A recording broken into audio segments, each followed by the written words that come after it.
Yo guys, what is going on? Today we have a red zone money play. Now the Saints playbook was one of my favorite playbooks last year. So when Madden 18 came out, I went right to the Saints playbook and I found this formation. It's called double Y flex offset weak. It's very long name, and there's a play called Saints mesh wheel. Now there's like two routes really that you're gonna use on this play, and one of them you're gonna make for yourself. So one of the main people you're gonna throw it to is this inside slot receiver. You want someone who is tall and has good spec catch, and then this outside receiver right here, you want someone who is tall and has good spec catch. For the purpose of this video, I'm not really gonna change anybody around. Now the other thing that you're gonna need is you're gonna need an accurate quarterback, preferably someone that has very good throw accuracy short. Now I'm gonna go up against the 3-4 because everybody runs 3-4 in the red zone. I'm gonna go up against a Tampa 2, just a regular cover 2. Now if somebody runs a cover 2 on you, all right, it's absolutely, it's done. This will dot up cover 2 every single time. So I'm just gonna run it from this yard line right here. Now a lot of people would immediately assume that you're gonna run the ball, but you're not gonna do it. What you're gonna do is you're gonna audible and you're gonna do triangle, circle, and then over on, or I guess left on the right analog stick. You're gonna do a slant to Ted Ginn Jr. and your first couple reads are gonna be Colby Fleener. Now normally the user will drop down with Colby Fleener, so once the user drops down with that, you're gonna high point pass it to Michael Thomas. High point passing is L1 up on the left stick, and then you're gonna hit triangle. Once it gets open, back of the end zone, like I said, oh my. That time they definitely got a lot of pressure. We're gonna try to handle it right here. There it is, wide open. Michael Thomas, like I said, back of the end zone every single time against cover 2. Absolutely nasty cover 2 beater. If you see that they're running cover 2, or it looks like they only have 2 deep safeties, it's absolutely done. He's gonna catch it every single time. Like I said, the quarterback, he's able to make this read pretty darn well, and you're able to throw it over almost every player. Now, again, if their user comes down there, then what you're gonna wanna do is you're just gonna wanna hit the drag. You're just gonna hit the drag if their user decides to jump up. If the user comes down, you just hit that deep little in route. Now,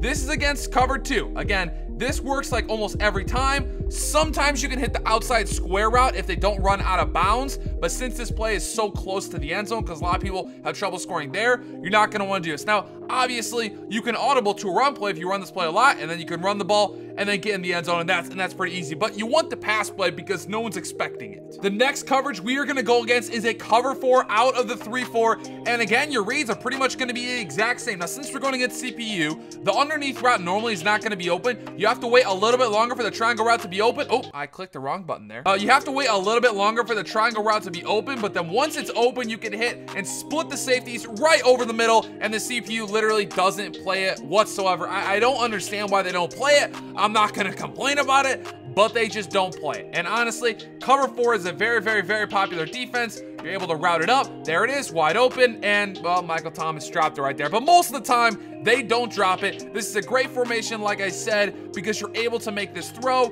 and because you're able to run the ball out of the same formation. Wow, 2 drops. Michael Thomas, come on, dog. So again, I'm just gonna show you one more time. If it's cover 4, you wait for Michael Thomas to split the safeties. Once he does that, you're gonna throw it up, and it's cash money records every single time. Now, your reads with cover 3 are gonna be almost the exact same. So again, you're just gonna hike the ball. You're gonna wait for Michael Thomas to get open, wait for him to get, oh, well, he got hit right there, but you're gonna wait for him to get behind those safeties. Once he does that, then you're just gonna hit that little deep post, that deep in. There it is, wide open, and he makes the catch. Like I said, against cover 3, cover 4, pretty much the same reads. You just wanna wait for the safeties to essentially get out of the way. Once they do that, then it's done. Again, Michael Thomas, there it is, wide open. Just high point that bad boy right up there. And honestly, you don't really need a super tall receiver. Like, it's nice to have Michael Thomas, who's like 6'3", but you don't really need it. It can be somebody like an Antonio Brown or Odell Beckham. I've seen it work for them completely fine. Like, if you use it with those people,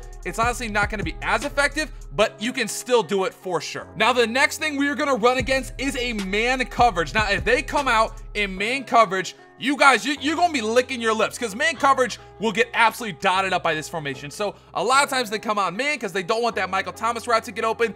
That is why you put a slant on the right side. Now the slant will absolutely destroy that coverage. And, oh my, I really got sacked by Vaughn. Damn it, Vaughn. So like I said, when somebody comes out in man coverage, you are going to look directly to the slant. The slant will get wide open. There it is. Whoa, my, okay. I actually lowballed that pass. That's probably not what you want to do. But Ted Ginn Jr. versus Akeem Talib, that's a pretty tough matchup. If we can get the space, Ted Ginn Jr., he's gonna make the play. There it is, wide open. I don't know how. Yeah, Ted Ginn Jr. made that catch. Like I said, absolute money. You're going to want to highball that slant if it's a man coverage. Now, that's normally if you have a tall receiver. If you have a short receiver, you can still go to the slant. Again, triangle still, it gets wide open in man coverage, but a lot of the times he gets bumped on the line, or if it's like a man blitz, you might not have the time to throw to someone like a Michael Thomas. But if you're running man coverage, again, you can hit these like little dump off routes. You have the drag, you have the slant, you have the deep in route. You can block AP if you want. Again, they're wide open. Absolute dot to Ted Ginn Jr. Man coverage, no. Man coverage on the goal line is not the move. It's probably cover 4. Again, like I said, it's going to get routed. I mean, this is Aqib Talib getting destroyed by Ted Ginn Jr. That doesn't happen. That is the money play. Like I said, it's like Saints wheel mesh or whatever. Out the Saints playbook. Absolute beastly play. You can flip the play. I'm not going to talk about it anymore. We're done. We're done with this video. Guys, thank you so much for clicking on my channel and watching this video. If you did enjoy it, make sure to drop a like down below. Subscribe if you're new. And guys, see you in the next upload. Peace.